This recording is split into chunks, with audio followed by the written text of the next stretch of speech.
സ്നേഹമുള്ളവരെ, ഉണ്ണിയേശുവിൻ്റെ പിറവിക്കായി ഏറ്റവും അടുത്തൊരുങ്ങിക്കൊണ്ടിരിക്കുന്ന സമയമാണല്ലോ ഇത്. പലപ്പോഴും നാം ഒക്കെ ചിന്തിച്ചിട്ടുണ്ട്, ഈ ജീവിതയാത്രയിൽ ഞാൻ തനിച്ചാണല്ലോ മുന്നോട്ട് പോകേണ്ടത് എന്ന്. എന്നാൽ ക്രിസ്മസ് നമുക്ക് ഒരു സന്ദേശം പകർന്നു തരുന്നു. നമ്മെ കൈപിടിച്ച് വഴി നടത്തുവാൻ ദൈവദൂതർ നമ്മോടൊപ്പമുണ്ടെന്ന്. പരിശുദ്ധ അമ്മയുടെ ജീവിതത്തിലേക്ക് നോക്കുക.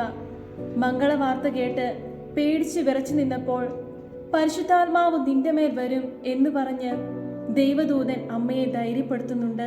ഈ ദൂതൻ തന്നെയാണ് വിശുദ്ധ യൗസേപ്പിന്റെ ജീവിതത്തിലേക്ക് കടന്നു ചെന്ന് ദൈവിക പദ്ധതിക്ക് അനുസരിച്ച് വഴി തിരിച്ചുവിട്ടതും ശക്തിപ്പെടുത്തിയതും.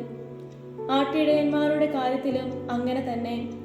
പുൽക്കൂട്ടിലേക്കുള്ള വഴിയും ദിശയും അറിയില്ലായിരുന്ന അവർക്ക് മുമ്പിൽ സദ്വാർത്ത അറിയിച്ച് ഉണ്ണീശോയെ കാണുവാൻ പ്രചോദനം നൽകി. ഇങ്ങനെ നോക്കിയാൽ ഈ ദൈവദൂതന്മാരാണ് അവരെയെല്ലാം പുൽക്കൂട്ടിലേക്ക് നയിച്ചത്. നമുക്ക് വഴികാട്ടാനും ദൈവദൂതന്മാരുണ്ട്. നമ്മുടെ മാതാപിതാക്കന്മാർ, അധ്യാപകർ, വല്യപ്പച്ചൻ, വല്യമ്മച്ചി, പിന്നെ നമ്മുടെ നല്ല കൂട്ടുകാർ, ഇവരൊക്കെ ഉണ്ണീശോയെ കാണാനായി നമ്മെ സഹായിക്കുന്ന ദൈവദൂതന്മാരാണ്. അവർക്ക് ആത്മാർത്ഥമായി നന്ദി പറയുന്നതിനോടൊപ്പം മറ്റുള്ളവരെ ഈശോയിലേക്ക് നയിക്കുന്ന കുഞ്ഞു മാലാഖമാരായി ജീവിക്കുവാനുള്ള അനുഗ്രഹത്തിനായി നമുക്കും പ്രാർത്ഥിക്കാം. ഈശോ നമ്മെ എല്ലാവരെയും സമൃദ്ധമായി അനുഗ്രഹിക്കട്ടെ.